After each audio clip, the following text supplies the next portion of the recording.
We provide you the platform to turn your dreams into reality. Give wings to your aspirations with KR Mangalam University. Bharat में corona के मरीजों में लगातार इजाफा हो रहा है। एक सप्ताह में कुल केसों की संख्या 5 गुना तक बढ़ गई है। आंकड़ों के मुताबिक देश भर में कोरोना के 2710 एक्टिव मरीज हैं। सबसे ज्यादा मरीज केरल में पाए गए हैं। वहीं बीते 24 घंटों में ऐसे 7 लोगों की मौत भी हुई है जो कि कोरोना से संक्रमित थे। कोरोना केसों के बढ़ते आंकड़ों ने चिंता बढ़ा दी है। आंकड़ों के मुताबिक केरल में 1147 केस, महाराष्ट्र में 424, दिल्ली में 294 और गुजरात में 223 एक्टिव केस हैं। कर्नाटक और तमिलनाडु में 148 और 148 केस सामने आए हैं। पश्चिम बंगाल में भी कोरोना के 116 केस पाए गए हैं। बीते 5 महीनों में कोरोना से 22 लोगों की जान गई है। बीते 24 घंटों में महाराष्ट्र में ही 2 मरीजों की मौत हो गई है। वहीं दिल्ली, गुजरात, कर्नाटक, पंजाब और तमिलनाडु में एक मरीजों की जान गई है। जानकारों का कहना है कि ओमिक्रॉन के 2 वेरिएंट LF.7 और NB1.8 की वजह से कोरोना के मरीज तेजी से बढ़ रहे हैं। राजधानी दिल्ली में कोरोना से मौत का इस बार पहला मामला सामने आया है। दिल्ली में बीते 24 घंटे में कोरोना के 56 नए मरीज आए हैं। दिल्ली में कोरोना से जिस मरीज की मौत हुई है वो पहले से भी कई बीमारियों से ग्रसित था।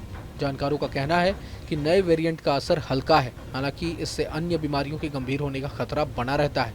यह इम्यून पावर कम कर देता है। एक्सपर्ट्स का कहना है कि कोरोना के इस वेरिएंट से डरने की जरूरत नहीं है। आपको बता दें कि 26 मई को देश भर में कोरोना के 1010 मरीज थे। वहीं 30 मई को यह आंकड़ा बढ़कर 2710 हो गया। इस हिसाब से 4 दिनों में ही 1700 मरीज बढ़ गए हैं। बिहार में कोरोना के आंकड़े मिलने मुश्किल हो रहे हैं। पटना में जरूर बीते 24 घंटों में 7 कोरोना मरीज पाए गए हैं। यहां अब तक कुल 17 पॉजिटिव केस पाए गए हैं। वहीं सिक्किम में अब तक कोविड का कोई केस सामने नहीं आया। चिंता की बात यह है कि वायरस के 4 नए वेरिएंट यानी JN.1, NB.1.8.1, LF.7 और एक और वेरिएंट देश भर में तेजी से फैल रहे हैं। जानकारी के मुताबिक ये वेरिएंट ओमिक्रॉन के सब वेरिएंट हैं और तेजी से फैलते हैं। हालांकि अधिकतर मामलों में लक्षण मामूली ही देखे गए हैं। आपको बता दें कि JN.1 ओमिक्रॉन के BA.2.86 का एक स्ट्रेन है। इसे अगस्त 2023 में पहली बार देखा गया था। दिसंबर 2023 में WHO ने इसे वेरिएंट ऑफ इंटरेस्ट घोषित किया था। इसमें करीब 30 म्यूटेशंस हैं जो इम्यूनिटी कमजोर करते हैं।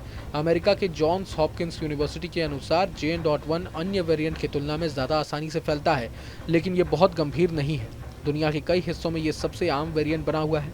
JN.1 वेरिएंट के लक्षण कुछ दिनों से लेकर हफ्तों तक रह सकते हैं। अगर आपके लक्षण लंबे समय तक बने रहते हैं तो हो सकता है कि आपको लंबे समय तक रहने वाला कोविड हो।